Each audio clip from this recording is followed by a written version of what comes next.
안녕하세요. 저는 얼마 전 시누이 덕분에 남편의 엄청난 비밀을 알게 된 40대 여자입니다. 아무리 요즘 세상에 믿을 사람 없다지만 믿었던 남편이 절 속였다는 사실을 알게 되니까 그 충격이 이루 말할 수 없을 정도로 심하더라고요. 아마 여러분께서도 저희 남편의 비밀을 알게 되면 깜짝 놀라실 겁니다. 그럼 이제부터 제 이야기를 시작해 보도록 할게요. 저는 어릴 때부터 바닷가 마을에서 살았어요. 저희 아빤 멸치잡이를 하셨는데 워낙에 새벽 일찍 나가시기 때문에 아침에 일어나면 아빠의 모습을 볼 수가 없었습니다. 아빠는 저녁이 되어서야 집에 오시는데 씻고 나오셔도 항상 몸에서 멸치 비린내가 났어요. 저랑 여동생은 그 냄새가 좋아서 맨날 아빠한테 안기곤 했습니다.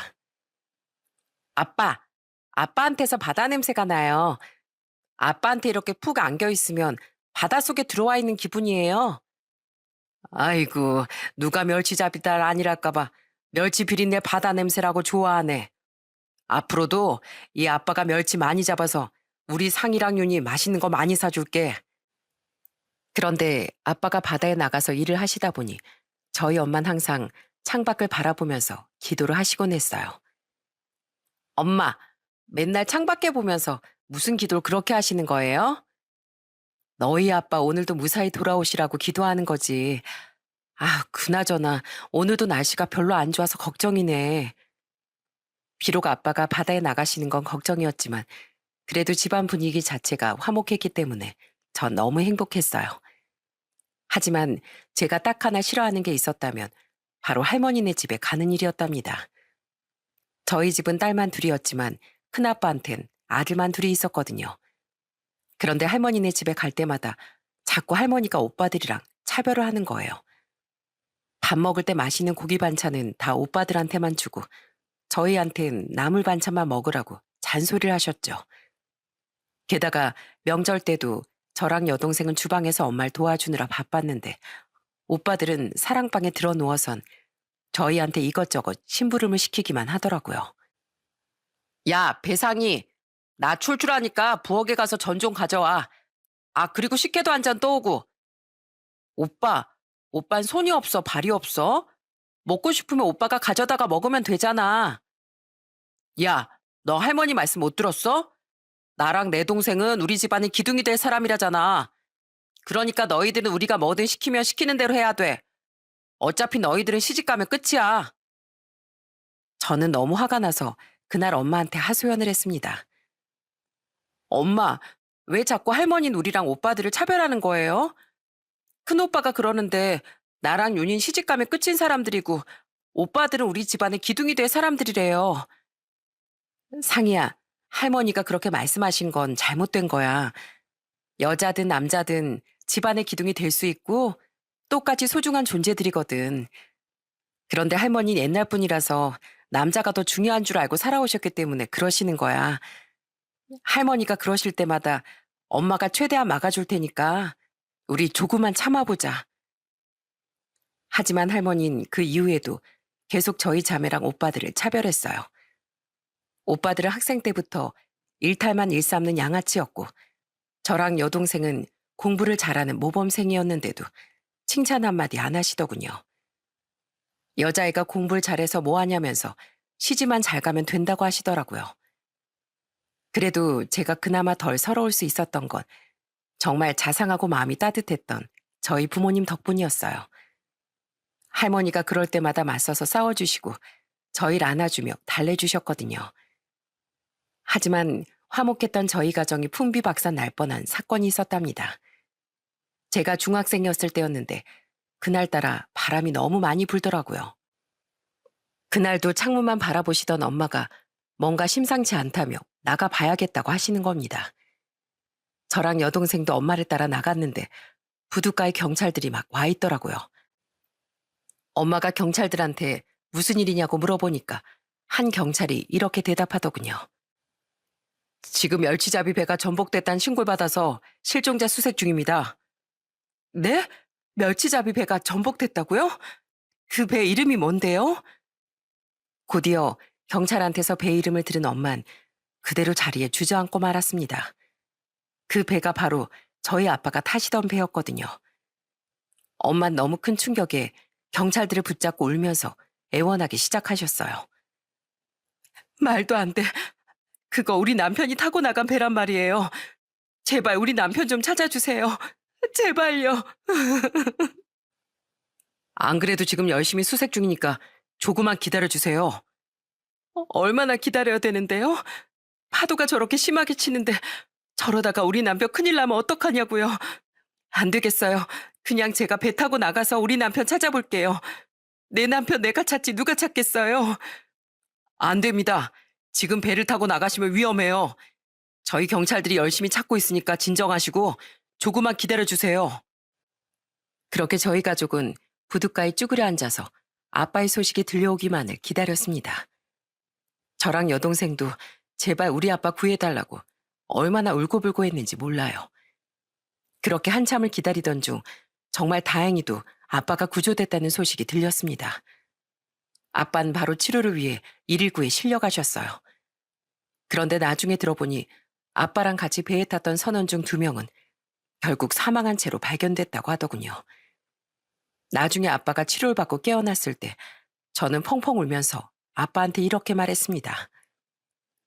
아빠, 앞으로 멸치잡이 일 안 하면 안 돼요? 아빠랑 같이 배 탔던 아저씨 2명은 하늘나라로 떠났다잖아요. 만약에 아빠도 나중에 그렇게 되면 나 진짜 못 살 것 같단 말이에요. 그러니까 제발 이제 멸치잡이 하지 마요. 네? 상이야, 아빠 괜찮어. 아빠가 평생 하던 일이 이것뿐인데 이 일을 그만두면 우리 가족을 어떻게 먹여 살리겠어? 다음엔 절대로 이런 일 없게 조심할 테니까 너무 걱정하지 마. 아빤 저희 가족 모두가 말렸는데도 끝끝내 고집을 꺾지 않고 멸치잡이 일을 계속 하시더군요. 저는 너무 걱정되는 마음에 엄마처럼 매일 아빠가 무사히 돌아오게 해달라고 기도를 했답니다. 다행히 그 이후론 아빠한테 아무런 사고도 일어나지 않았어요. 하늘이 저랑 엄마의 기도를 들어준 것 같더라고요. 그렇게 시간이 흘러 저는 대학을 졸업해 평범한 직장에 취직하게 되었습니다. 바닷바람을 맞으며 멸치잡이를 하던 아빠 얼굴이 너무 늙으신 걸 보고 가슴이 아프더라고요.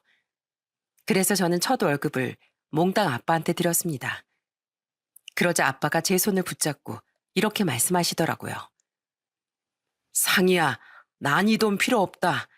난 우리 상이가 이렇게 든든하고 건강하게 자라준 것만으로도 얼마나 고마운지 몰라.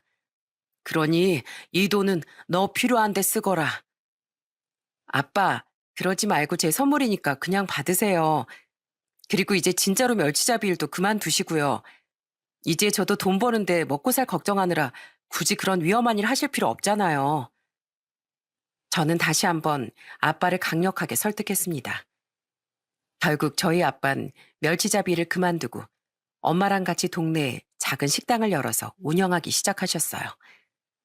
이제는 위험할 일이 없으니 너무 안심이 되더라고요. 그래서 저는 그 이후로 열심히 일만 하면서 살았습니다. 그러다 보니 어느덧 제 나이가 30대 후반이 되어 있더라고요. 제 여동생은 물론이고 제 친구들까지 다 결혼하고 애 낳고 했지만 저는 남자에 별로 관심이 없었어요. 취미로 잠깐 기타를 배웠었는데 회사에서 스트레스 받는 일이 있을 때마다 혼자 기타를 치는 게 제 유일한 낙이었죠. 그러다가 저는 취미가 잘 맞는 친구를 만들고 싶다는 마음에 직장인 밴드 동호회에 가입을 하게 되었습니다. 그리고 거기에서 남편을 만나게 되었어요. 남편은 취미로 드럼을 치는 사람이었는데 고깃집을 하나 운영한다고 하더라고요. 그런데 남편이 제가 기타 치는 걸 보고 깜짝 놀라며 이렇게 말하는 겁니다. 우와, 이게 기타 학원 잠깐 다닌 실력이라고요? 그럼 그 이후엔 독학으로 이 정도 실력까지 끌어올리신 거예요? 아, 네. 야근을 자주 하다 보니까 기타 학원 갈 시간이 없어서 독학으로 익히게 됐어요. 그나저나 민태 씨도 드럼 실력이 장난 아니신데요? 여기 밴드 가입하신 지는 얼마나 되셨어요? 딱 봐도 되게 오래되어 보이시는데. 아, 저도 가입한 지 얼마 안 됐어요. 이제 겨우 3달 차예요. 저나 상희 씨나 밴드 경력이 없으니까 같이 열심히 한번 해봐요.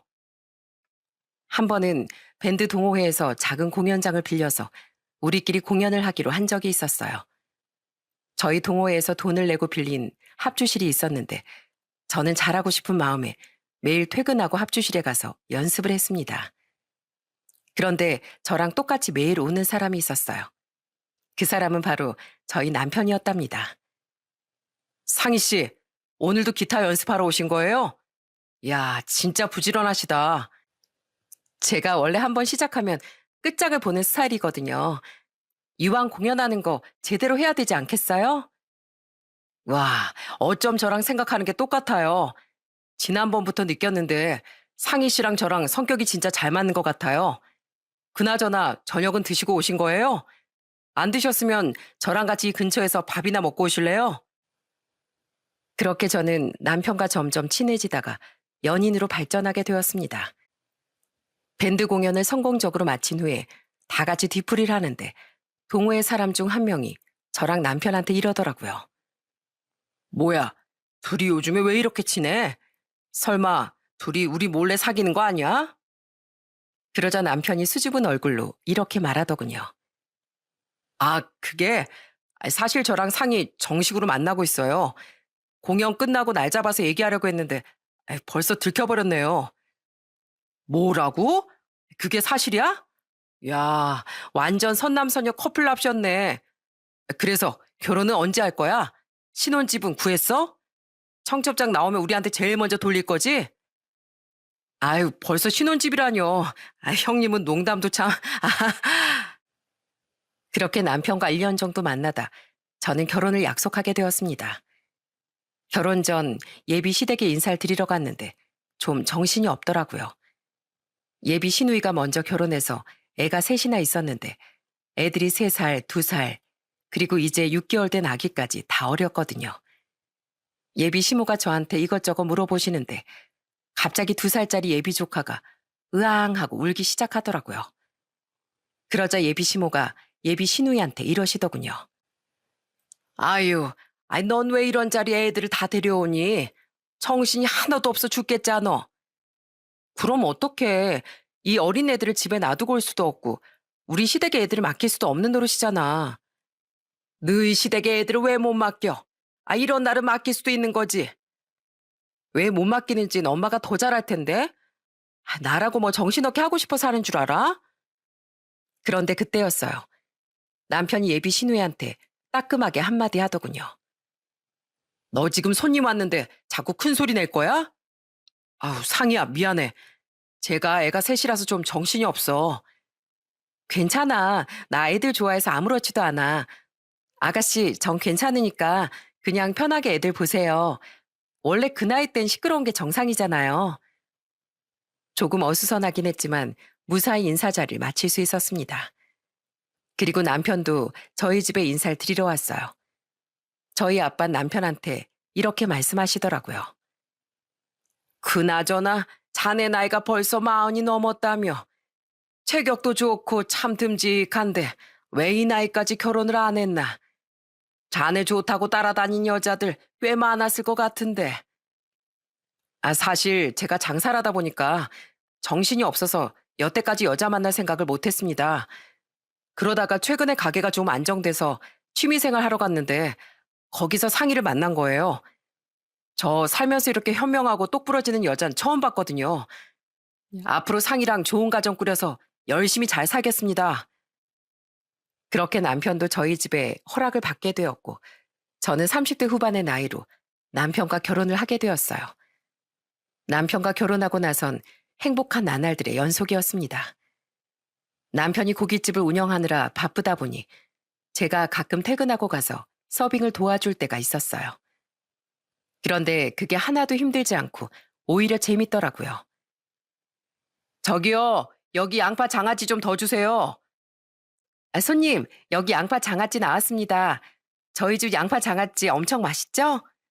이거 저희 시어머니가 직접 담그신 거거든요. 다른 손님분들도 꼭 이 양파 장아찌 몇 번씩 리필을 하시더라고요. 제가 장아찌 많이 드릴 테니까 다음번에도 꼭 저희 집에 찾아주세요. 제가 손님들한테 살갑게 말을 하니까 좋아하시는 분들이 많았어요. 남편은 저 때문에 장사가 더 잘 되는 것 같다며 저한테 항상 고마워했답니다. 그런데 남편과의 결혼 생활에서 좋은 게 하나 더 있었어요. 그건 바로 섬세하고 마음이 따뜻한 저희 시누이였습니다. 남편과 결혼한 지 얼마 안 됐을 때 제 생일이었는데 시부모님께서 다 같이 식사나 한번 하자고 하시더라고요. 그래서 시댁에 갔는데 시누이가 저한테 선물을 하나 주는 겁니다. 새언니, 이거 새언니 생일 선물이에요. 선물로 뭐가 좋을지 몰라서 향수를 사봤는데 새언니 취향에 맞을지 모르겠네요. 어머, 이거 제가 제일 좋아하는 향수인데 어떻게 알았어요, 아가씨? 이거 유명한 향수도 아니라서 쓰는 사람도 많지 않은데. 아니, 지난번에 새언니가 저희 집에 오셨을 때 너무 좋은 향이 나더라고요. 그래서 최대한 비슷한 향을 찾으려고 향수 매장 돌아다니면서 골라본 거예요. 와, 아가씨 진짜 섬세하시다. 아무거나 줘도 감사하게 받을 텐데 절 위해서 향수 매장 돌아다니면서 찾으신 거예요? 이야, 원래 이런 선물 같은 것도 많이 받아본 사람이 더 잘 챙긴다고 하던데 아가씨도 가족들한테 좋은 생일 선물 많이 받아보셨나 봐요. 저요? 글쎄요. 전 생일 때 케이크도 제대로 먹어본 적 없는 것 같은데요. 특히 우리 엄만 맨날 오빠한테만 선물 사주지. 저한테 뭐 별로 신경도 안 써요. 어머, 말도 안 돼. 아니, 똑같은 자식인데 그런 게 어딨어요. 어머님, 아가씨 말이 사실이에요? 그러자 시모가 시누이를 째려보면서 이렇게 말씀하시더군요. 얘는 지 엄마 욕먹이고 싶어서 별 얘기를 다 하네. 그땐 우리가 형편이 어려워서 어쩔 수 없었던 거지. 이제 와서 뭘 그런 걸 얘기하고 그래? 그 말에 아가씨는 더 이상 말을 하지 않고 그냥 입을 꾹 다물더군요. 그런데 그날 다 같이 식사를 하고 나서 시댁 식구들이랑 고스톱을 치고 있을 때였어요. 저는 잘 못 치는데 시부모님 실력이 장난이 아니시더라고요. 그래서 처음 5판은 시부모님이 돌아가면서 이기셨는데 6번째 판에서 남편이 선방하기 시작하는 거예요. 그런데 그때 갑자기 3살짜리 큰 조카가 과자 한 봉지를 손에 들곤 달려왔습니다. 할아버지, 과자 좀 까주세요. 큰 조카가 화투판을 그대로 밟고 달려오는 바람에 화투판이 완전히 난장판이 되고 말았어요. 그런데 그때 남편이 버럭 짜증을 내더라고요. 아이, 내가 이기고 있었는데 이게 뭐야? 야, 안민주, 너 애들 관리 안 하냐? 어른들 놀고 있는데 함부로 끼어들지 말라고 가르쳤어야지. 여보, 다시 하면 되지 왜 그래? 애들이 그럴 수도 있는 거지. 당신 때문에 하람이가 겁먹었잖아. 하람아, 외삼촌이 하람이 미워서 그런 거 아니니까 무서워하지 마. 알았지? 지난번부터 느꼈던 거지만 남편은 조카들한테 너무 야박하게 구는 것 같았어요. 한 번은 시댁에서 모였는데 남편이 매운 등갈비찜이 먹고 싶다고 하더라고요. 매운 거 먹고 스트레스를 풀고 싶다면서요. 그런데 그때 시누이가 곤란한 표정으로 이러더군요. 오빠, 우리 애들은 매운 거 못 먹는데? 오빠가 얘기한 그 식당은 어른들이 먹기도 어려울 정도로 매운 곳이잖아. 에이, 가서 애들은 계란찜 같은 거 시켜서 먹이면 되지. 아니면 넌 그냥 집에 있던가. 그런데 그때 옆에 있던 시매부가 한마디 하더군요. 형님, 너무하시네요. 형님이 우리 애들한테 그러시면 안 되죠. 내가 뭘 어쨌다고 그래? 애들이 먹어봤자 뭐 얼마나 먹는다고. 당연히 어른들 입맛에 맞춰야 되는 거 아니야? 자꾸 언성이 커지자 시모가 나서서 시끄럽게 하지 말고 그냥 저희 남편이 말한 매운 등갈비찜을 먹으러 가자고 하더군요. 결국 다 같이 남편이 말한 그 식당으로 갔는데 시누이가 직원한테 이렇게 물어보는 거예요. 저희 계란찜도 하나 주시고요. 혹시 애들 밥 사 먹일 김 같은 거 있을까요? 그런데 그걸 본 남편이 갑자기 시누이한테 이렇게 말하더군요. 야, 식당에 와서 그런 거 물어보는 거 실례야. 난 밥 먹으러 와서 애들 타령하는 부모들이 제일 싫더라. 여보, 또 왜 그래? 아가씨가 달라고 우긴 것도 아니고 뭐 물어볼 수도 있는 거 아니야. 아니, 솔직히 그렇잖아. 그냥 메뉴판에 있는 것만 시켜야지. 왜 자꾸 다른 걸 요구하냐고. 요즘에 노키즈존이 왜 생기겠어? 다 저런 부모들 때문에 생기는 거 아니야. 별것도 아닌 걸로 짜증을 내는 남편 때문에 또 분위기가 축 가라앉아 버렸습니다. 결국 시누이네 부부는 밥을 먹는 둥 마는 둥 하더니 일찍 집에 가버리더군요. 그날 집에 온 저는 남편에게 이렇게 물어봤어요. 여보, 도대체 아가씨한테 왜 그러는 거야? 왜 자꾸 애들 가지고 시비 거냐고. 시비 걸만하니까 거는 거지. 난 솔직히 애들이 싫어. 내 조카들이지만 예쁘지도 않고 시끄럽기만 하다고. 나중에 내일 나오면 어쩔지 모르겠지만 지금은 그냥 귀찮은 존재. 그 이상도 그 이하도 아니야. 당신 진짜 말을 너무 심하게 하는 거 아니야? 그래도 당신 조카잖아. 좀 예뻐해주면 어디가 덧나? 남편과 둘이 있을 땐 아무런 문제도 없었는데 꼭 신우이네 가족들이랑 같이 있을 때면 분란이 생기곤 했어요. 아무리 애들 안 좋아한다지만 자꾸 애들 가지고 시비를 거는 남편이 이해되지 않더라고요. 그래도 그때까진 그 문제만 빼면 괜찮았는데 남편과 같이 살면 살수록 안 좋은 점이 보이기 시작했습니다. 알고 보니까 남편이 사치가 좀 심한 것 같더라고요. 자꾸 쓸데없이 비싼 게임기나 별로 예뻐 보이지도 않는 인테리어 용품을 비싼 돈을 주고 사오는 거예요. 게다가 한 번은 말도 없이 못 보던 손목시계를 차고 있더군요. 제가 이게 뭐냐고 물어보자 남편이 이러더라고요. 아, 이거 내가 이번에 백화점 가서 하나 샀어. 자그마치 1,000만 원짜리 시계인데 어때? 좀 뽀대 나지 않어? 뭐라고? 1,000만 원? 당신 미친 거 아니야? 무슨 시계를 그렇게 비싼 걸 사? 남자가 이 정도는 차고 다닐 수도 있는 거 아니야? 내 친구들도 다들 비싼 시계 차고 다니더라. 명색이 내가 식당 사장님인데 기본적으로 이 정도는 차고 다녀야지. 아무리 그래도 그렇지. 그런데다가 돈을 펑펑 쓰면 어떡해. 당신 돈은 안 모을 거야?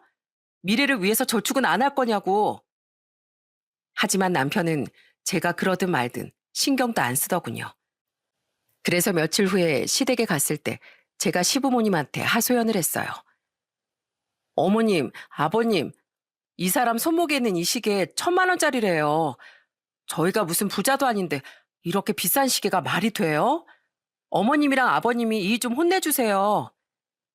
그러자 시모가 저한테 이렇게 말하더군요. 지가 벌어서 지가 산다는데 뭘 혼내달라는 거야? 남자가 어깨 펴고 다니려면 그 정도는 살 수도 있는 거지. 그런데 그때 옆에서 듣고 있던 시누이가 콧방귀를 뀌더니 남편한테 이렇게 말하더군요. 뭐? 1,000만 원짜리 시계? 오빠 돈 많은가 보다. 나한텐 돈 한 푼도 없다고 하더니? 내가 돈이 많든 적든 네가 무슨 상관이야? 그나저나 너 네 애나 좀 달래봐라. 자꾸 시끄럽게 칭얼거리잖아. 나 우리 막내 안고 있는 거 안 보여? 그럼 오빠가 우리 하빈이 좀 안아주던가. 하빈이가 오빠한테 안기고 싶다잖아. 너랑 네 남편 놔두고 왜 나보고 안아달래? 아휴, 애도 하나 제대로 못 키우면서 누가 누구한테 잔소리를 하는지 원. 보다 못한 저는 칭얼대는 둘째 조카를 번쩍 안아서 달래줬습니다. 그리고 그날 하루 종일 조카들이랑 놀아줬어요. 시누이가 혼자서 애 셋을 감당하느라 너무 버거워 보였거든요. 그러자 시누이가 저한테 이러더군요. 새언니, 오늘 하루 종일 우리 애들이랑 놀아줘서 너무 고마워요. 우리 오빠는 애들한테 관심도 전혀 없는데 새언니가 놀아주니까 제가 얼마나 편했는지 몰라요. 아휴, 그래도 제가 외숙모인데 이 정도는 해야죠. 얘들아, 나중에 외숙모가 또 놀아줄게. 다음번엔 더 재밌게 놀자. 그런데 남편과 결혼한 지 1년쯤 되던 어느 날이었어요. 집에 있었는데 남편이 전화로 시누이랑 싸우는 것 같은 소리가 들리는 겁니다. 제가 무슨 일이냐고 물어보니까 남편이 별일 아니라고 하더군요. 그런데 며칠 후 남편이 왜 시누이랑 싸웠는지 알게 되는 사건이 있었습니다. 평소처럼 회사에서 일을 하고 있었는데 갑자기 제 앞으로 소포 하나가 도착한 거예요. 보는 사람 이름을 보니 다름 아닌 시누이더라고요. 뜬금없이 왜 이런 걸 보냈나 싶어서 소포를 열어본 저는 기절초풍하는 줄 알았습니다. 그 안에는 어떤 서류가 들어있었거든요. 그 서류는 바로 시누이가 첫째 조카와 둘째 조카를 입양한다는 입양 서류와 남편이 자필로 쓴 A4 용지 복사본이었어요. 그 복사본의 내용은 이러했습니다. 나 안민태는 내 동생 안민주가 내 아이 하람이와 하빈이를 키워주는 조건으로 각각 60만 원씩 매달 120만 원을 양육비로 지급할 것을 약속합니다. 만약 이를 어길 경우 법적 처벌을 받도록 하겠습니다. 저는 그 서류를 보자마자 너무 큰 충격에 그만 주저앉고 말았습니다. 알고 보니 그동안 신우이의 아이들이라고 알고 있었던 첫째 조카, 둘째 조카가 사실은 남편의 애들이었던 겁니다. 저는 부들부들 떨리는 손으로 바로 신우이한테 전화를 했어요. 아가씨, 도대체 이게 뭐예요? 저한테 보낸 서류들 뭐냐고요? 정말로 하람이랑 하빈이가 저희 남편 애들이었던 거예요? 새언니, 제가 모든 걸 다 얘기해 줄 테니까 내일 저희 집으로 오실래요? 오빠한텐 제가 그 서류 보냈다는 거 얘기하지 마시고요. 마침 다음 날이 주말이어서 저는 아침 일찍부터 신우이네 집에 찾아갔습니다. 그러자 신우이가 제가 몰랐던 모든 비밀을 실토하기 시작하더군요. 새언니, 그 서류 받고 많이 놀랐죠? 그동안 새언니 속여서 미안해요. 그런데 저도 더 이상은 숨길 수가 없어서 이제 다 얘기를 해드리려고요. 아가씨, 뜸들이지 말고 빨리 얘기해요. 이게 도대체 어떻게 된 일이냐고요? 사실 언니도 좀 느꼈겠지만 저희 엄마가 오빠랑 저를 엄청 차별했어요. 어릴 때부터 오빠만 좋은 반찬에 좋은 옷 사주고 전 맞지도 않은 오빠 옷 물려입고 자랐거든요. 게다가 오빠 심부름이랑 뒤시다거린 전부 다 제 차지였어요. 그것뿐인 줄 아세요? 성인이 되어서 각자 자취하는데도 엄마가 맨날 오빠 집에만 반찬을 바리바리 싸다 주더라고요. 저는 김밥을 사 먹든 굶든 관심도 없었어요. 직장 다닐 때도 오빠가 저보다 월급 많다고 오빠랑 엄마가 저를 얼마나 무시했는 줄 알아요? 신우이는 갑자기 시모한테 받았던 서러운 차별에 대해 얘기하더군요. 저는 너무 답답한 마음에 신우이에게 이렇게 말했습니다. 아가씨가 딸이란 이유로 차별받았다는 건 잘 알겠어요. 그런데 지금 중요한 게 그게 아니잖아요. 하람이랑 하빈이가 저희 남편의 애들이라는 게 도대체 무슨 말이냐고요. 새언니, 이제부터 제 얘기 잘 들으세요. 사실 오빠가 몇 년 전에 결혼을 한 번 했었어요. 처음엔 애를 둘 낳고 잘 사는 줄 알았는데 둘이 성격이 너무 안 맞았나 봐요. 허구한 날 싸우더니 결국엔 이혼을 한다고 하더라고요. 뭐라고요? 저희 남편이 이혼을 했었다고요? 네. 그런데 문제는 뭔 줄 아세요? 오빠가 이혼할 때 둘째 하빈이가 5개월밖에 안 됐었어요. 그런데 오빠랑 전 새언니가 둘 다 애를 못 키우겠다고 하는 거예요. 그런데 그때 저희 엄마가 저한테 뭐라는 줄 아세요? 오빠 앞길 막지 말고 네가 좀 키우라고 하는 거예요. 그런데 제가 미쳤어요? 오빠 애를 키우게? 그래서 처음엔 당연히 안 된다고 했죠. 그래서요? 그래서 어떻게 됐는데요? 그랬더니 엄마랑 오빠가 제발 키워달라면서 평생의 소원이라고 비는 거예요. 만약에 제가 그 애들 안 키우면 고아원에 보내겠다고 하더라고요. 그런데 그렇게 예쁜 애들을 차마 고아원에 보낼 수는 없겠더라고요. 그래서 제가 어쩔 수 없이 조카들 입양하고 오빠한테 양육비를 받는 조건으로 키우게 된 거예요. 새언니, 제가 시댁에 왜 애들을 못 맡긴다고 한 줄 아세요? 저희 시부모님한테 죄송해서 못 맡기는 거예요. 저희 남편 애도 아닌데 시부모님한테 봐달라고 할 수는 없잖아요. 저는 신우의 말을 듣고 머리가 순간 멍해지고 아무런 말도 할 수가 없더라고요. 하늘이 뒤집힌다는 게 바로 이런 걸 뜻하는 것 같았어요. 그런데 신우인 계속해서 제가 몰랐던 얘기들을 해주더라고요.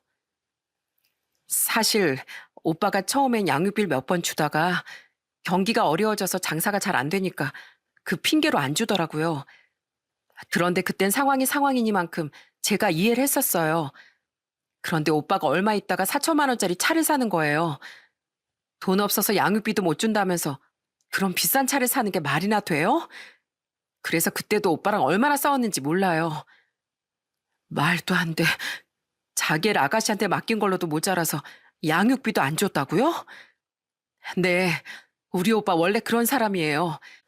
그래도 그 이후에 사정이 조금 나아지고 나선 다시 양육비를 주긴 줬는데 갑자기 결혼할 사람이 생겼다고 하더라고요.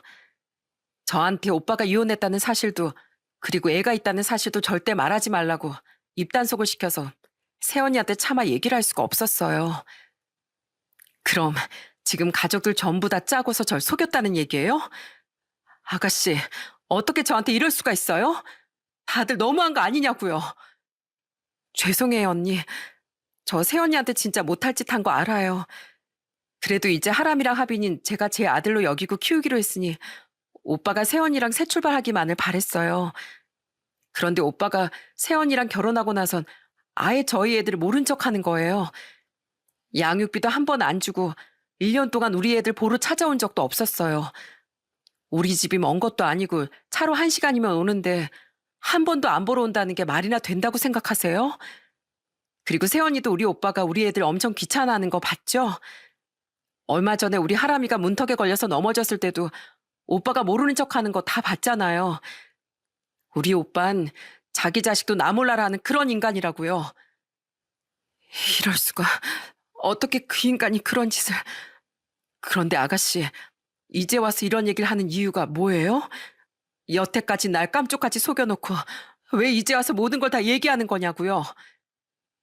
얼마 전에 오빠가 1,000만 원짜리 시계 샀다고 새언니가 얘기해 준 적 있었죠? 저 그거 보고 진짜 눈이 뒤집어지는 줄 알았어요. 자기 사고 싶은 거, 치장하고 싶은 건 다 하고 다니면서 애들은 나 몰라라 하는 게 너무 화가 나더라고요. 그래서 오빠한테 전화해서 계속 이런 식으로 하면 새언니한테 다 까발리겠다고 통보했어요. 그랬더니 오빠가 배째라면서 저한테 쌍욕까지 하더라고요. 그래서 언니한테 이렇게 다 얘기하는 거예요. 알고 보니 며칠 전 남편이 신우이랑 싸웠던 게 이것 때문인 것 같더군요. 저는 신우이한테서 이 모든 얘기를 들으며 눈앞이 깜깜해지는 걸 느꼈습니다. 그런데 신우인 눈물을 뚝뚝 흘리면서 저한테 이렇게 얘기하더군요. 새언니, 제가 새언니 많이 좋아하는 거 알죠? 더 늦기 전에 우리 오빠랑 얼른 이혼해요. 우리 오빤 자기 자식도 나 몰라라는 쓰레기 같은 놈이란 말이에요. 새언니는 좋은 사람인데 그런 인간이랑 같이 살 필요 없잖아요. 괜히 새언니 인생 망치지 말고 지금이라도 얼른 오빠랑 갈라서요. 이건 진짜 제가 새언니를 위해서 하는 말이에요. 그럼 아가씨는요? 아가씨는 어떻게 할 건데요?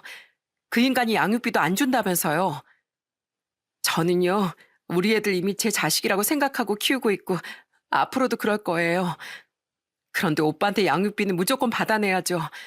소송까지 해서라도 받아낼 거니까 그건 걱정하지 말고 새언니 생각만 해요. 알았죠? 저는 그렇게 충격적인 남편의 비밀을 전부 알게 된 후 신우이의 집을 나섰습니다. 남편이 절 처음 만났을 때부터 계속해서 절 속였다는 사실에 아주 치가 떨렸습니다. 저는 도저히 가만히 있을 수가 없어 남편이 운영하는 고깃집에 찾아갔어요.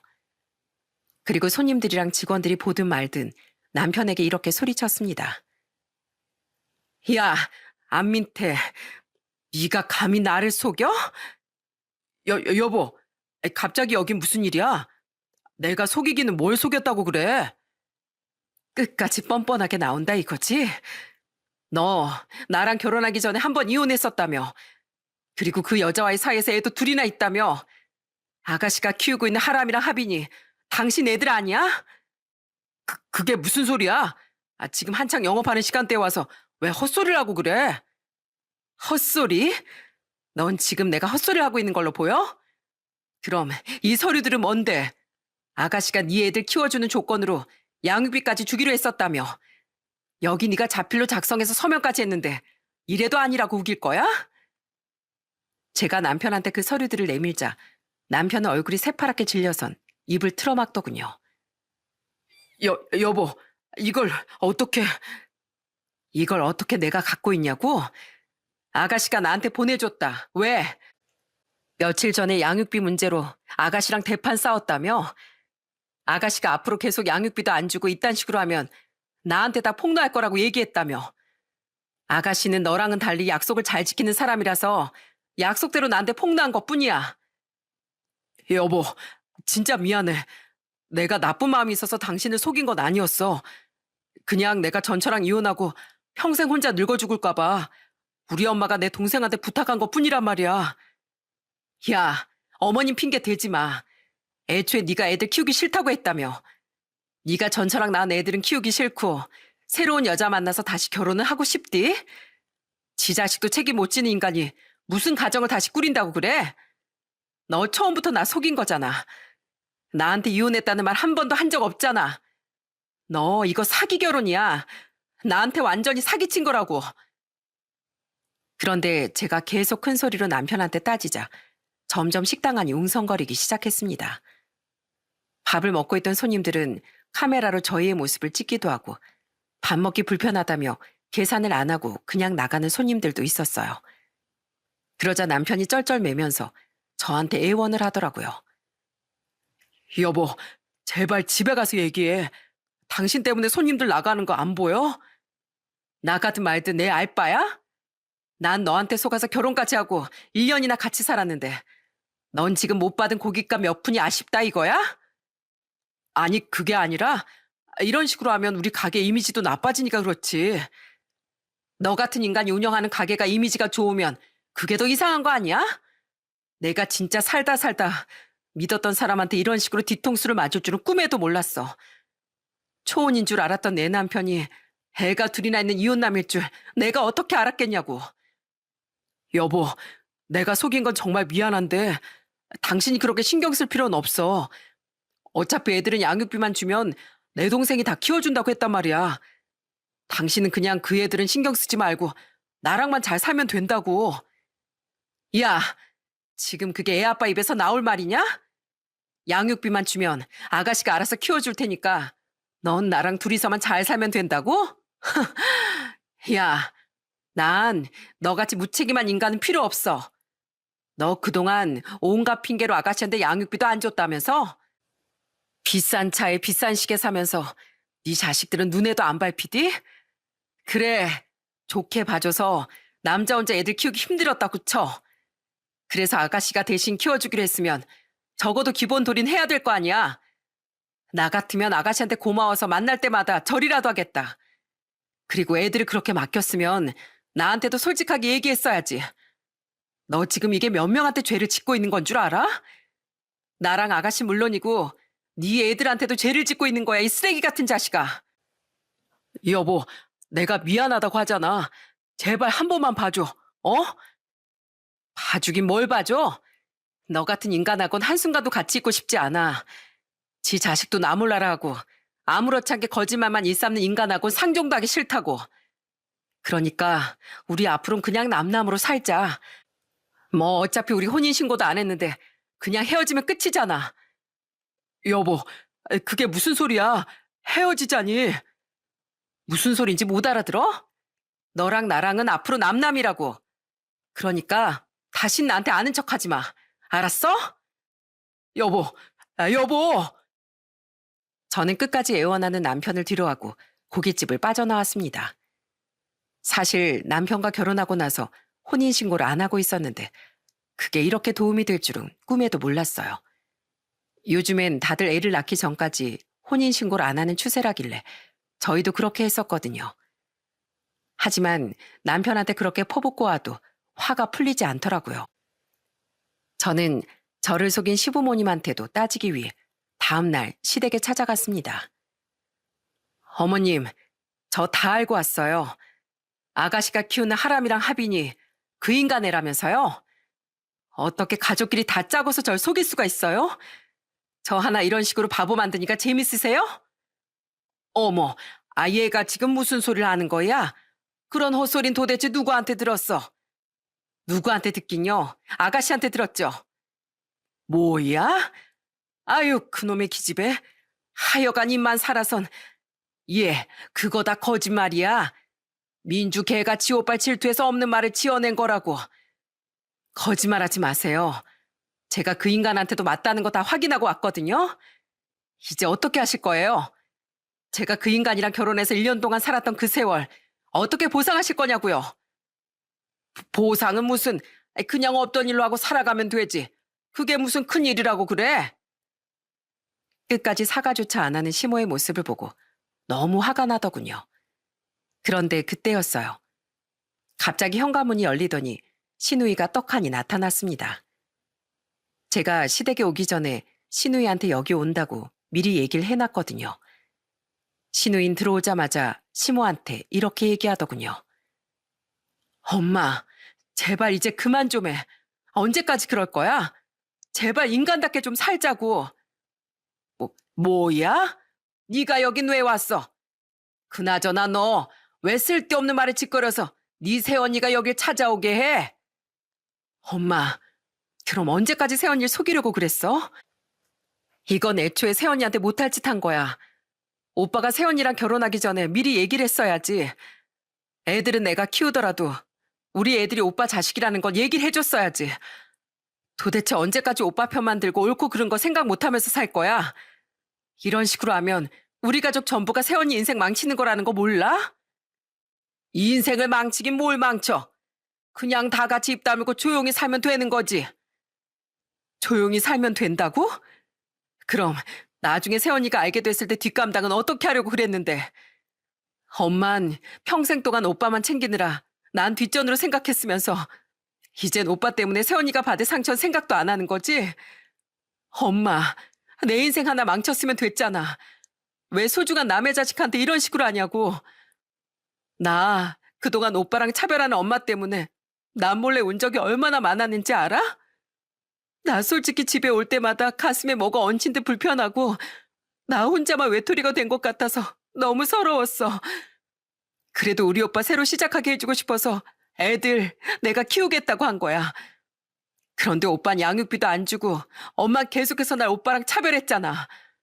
그런데 내가 언제까지 이러고 참고 살아야 돼? 나 솔직히 새언니한테 사실대로 불어버리고 싶은 적도 엄청 많았어.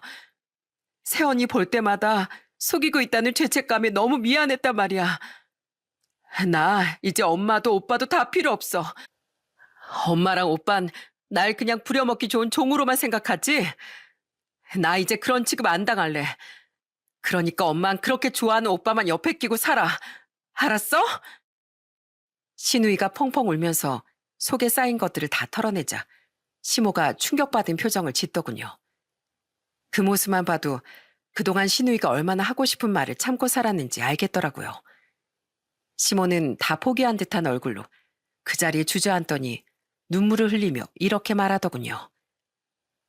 그래, 내가 새아가 널 속인 게 다 맞다. 우리 아들이 너무 중요하다고 생각해서 그랬어. 그래서 내 딸한테 부담인 줄도 모르고 게다가 새아가 네 인생을 망치는 줄도 모르고 그런 못된 짓을 하고 말았어. 미안하다. 이게 다 내 잘못이구나. 어머님, 어차피 이제 늦었어요. 저 그 인간이랑 헤어질 거예요. 혼인신고도 안 했으니까 그냥 갈라서면 그만이라고요. 그러니까 제발 부탁인데 앞으로는 착한 아가씨 괴롭히지 말고 아들 사람 만들 생각이나 하세요. 아시겠어요? 저는 그렇게 말하고선 시댁을 빠져나와 버렸습니다. 그리고 그 길로 저는 남편과 헤어지게 되었죠. 혼인신고를 안 했기 때문에 헤어지면 끝이었지만 남편한테 속아서 사기 결혼을 당했다는 사실에 너무 억울하더라고요. 그래서 저는 사실혼 부당 파기의 책임을 물어서 남편에게 위자료 소송을 걸었습니다. 사기 결혼이기 때문에 위자료를 청구할 수 있다고 하더군요. 아직까지 소송 중이라 하루빨리 판결이 나오기만을 기다리고 있어요. 저는 이 모든 사실을 말해준 신우이한테 너무 고마워 감사의 보답으로 제가 줄 수 있는 액수의 돈을 준비해 신우이에게 건네줬습니다. 그런데 신우이는 극구 사양하면서 저한테 이렇게 얘기하더군요. 새언니, 저 이 돈 절대 못 받아요. 물론 가족들이 극구 말려서 그런 거긴 하지만 저도 새언니를 속인 건 똑같잖아요. 우리 집 안에서 일어난 일이니까 우리가 해결하는 게 맞는 거고 오히려 돈을 준다면 우리 집에서 언니한테 줘야 되는 거죠. 제가 언니한테 이런 거 받자고 얘기한 것도 아닌데 이거 받으면 저도 저희 집 식구랑 똑같은 사람 되는 거라서 절대 못 받아요. 새언니, 새언니는 좋은 사람이니까 언제든지 새 출발할 수 있을 거예요. 우리 오빠 같은 인간 말고 언니를 진심으로 아껴주고 거짓말도 하지 않는 그런 좋은 사람 만났으면 좋겠어요. 새언니, 다신 우리 가족도 신경 쓰지 마시고 우리 집 방향으로 오줌도 누지 마세요. 아시겠죠? 아가씨, 고마워요. 아가씨가 없었다면 전 아마 평생 소금에서 살았을 거예요. 난 아가씨가 1년간 나 속인 거 하나도 원망하지 않아요. 아가씨 몇 번이고 나한테 말해주고 싶어 했다면서요. 그나저나 아가씨는 이번 일로 가족들이랑 사이가 더 안 좋아진 것 같은데 앞으로 어떻게 하실 거예요? 전 지난번에도 말했지만 오빠한테 소송해서 양육비 받아낼 거예요. 그리고 우리 가족들하고도 연 끊어버리려고요. 그나마 절 차별하지 않고 키워주신 우리 아빠랑만 가끔씩 만나서 식사하는 정도로만 하려고요. 그리고 우리 애들도 저를 엄마로 알고 있으니까 영원히 제가 지킬 거예요. 새언니, 앞으로 새언니가 꼭 행복했으면 좋겠어요. 짧은 시간이었지만 가족으로 있을 수 있어서 정말 좋았어요. 그날 저는 전 신우이와 끌어안고 서로를 다독여 주었답니다. 이번 일로 인해서 저희 가족들도 충격을 많이 받았어요. 특히 저희 아빠가 크게 화를 내시더라고요. 아유, 뭐 그런 못된 놈이 다 있어. 자식을 낳았으면 책임을 져야지. 다른 여자랑 새 출발하고 싶어서 여동생한테 맡기고 총각행세한다는 게 말이나 돼? 게다가 양육비도 한 푼 안 주고 애들한테 관심도 없었다고? 아휴, 안서방이 그런 인간인 줄도 모르고 너랑 결혼시킨 게 후회된다. 너무 후회돼. 아빠, 나 그냥 평생 엄마 아빠랑 같이 살까 봐요. 요샌 결혼 안 해도 잘만 산대요. 그래, 또 그런 놈 걸릴까 봐 무서워서 너한테 다른 남자 만나보란 얘기도 못하겠구나. 그래도 잘했다, 상이야. 그런 놈 시원하게 차버린 거 정말 잘했어. 그 이후 저는 남편과 살던 집을 정리하고 친정에서 부모님과 같이 생활하고 있어요.